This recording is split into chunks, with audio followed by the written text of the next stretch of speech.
On peut le cuisiner blanc, long ou le préférer coloré ou complet. La Camargue est la seule région de production de riz en France. On y trouve en abondance l'eau, le sel, le vent et le soleil. Cédric Santucci cultive uniquement du riz. Semé entre avril et mai, la céréale arrive à maturité à l'automne, le moment de la moisson. Là, il est bien mûr, il n'y a pas de grains verts, il n'y a rien. Ça, c'est une variété italienne, mais qui est beaucoup cultivée en Camargue. Il fait partie des 200 riziculteurs de Camargue qui résistent face à la concurrence mondiale. Elle commence dans le champ face à ces mauvaises herbes très invasives qui limitent la production. Pour s'en débarrasser, il réclame de nouveaux herbicides pour être compétitif. On ne peut pas concurrencer avec nos voisins parce qu'on a moins à disposition de produits phytosanitaires que l'Asie, par exemple, qui en a énormément plus que l'Europe. Et même en Europe, il y a de grosses différences entre l'Italie, qui utilise beaucoup plus de produits phyto que nous, et également l'Espagne. Une fois récolté, son riz est livré à la coopérative. Mais avant d'être consommable, il faut le travailler, l'usiner dans ses silos.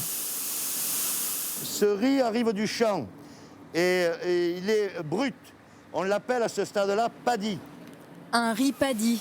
Il est entouré de son enveloppe, le péricarpe. Il va ensuite passer dans plusieurs machines, de la décortiqueuse à la blanchisseuse.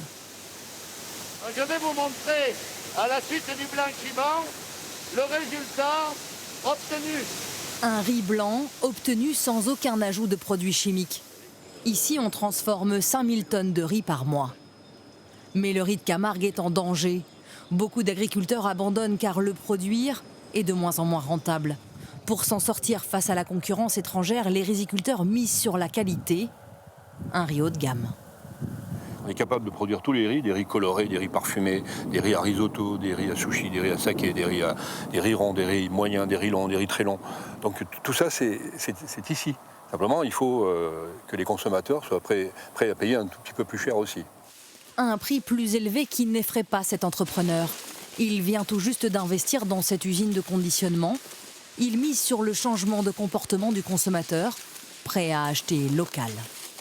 Aujourd'hui, il vaut mieux privilégier un riz qui est produit en Camargue et qui va aller directement en rayon avec le maximum de valeur ajoutée qui est concentré sur la Camargue. Ici, nous sommes entre la production, le stockage, la transformation, le conditionnement. On fait tout dans un rayon de 30 km. Sans l'apport d'eau douce, essentiel à la culture du riz, la Camargue pourrait devenir un désert salé. Maintenir la production est primordial pour éviter une catastrophe écologique et la fin d'un écosystème.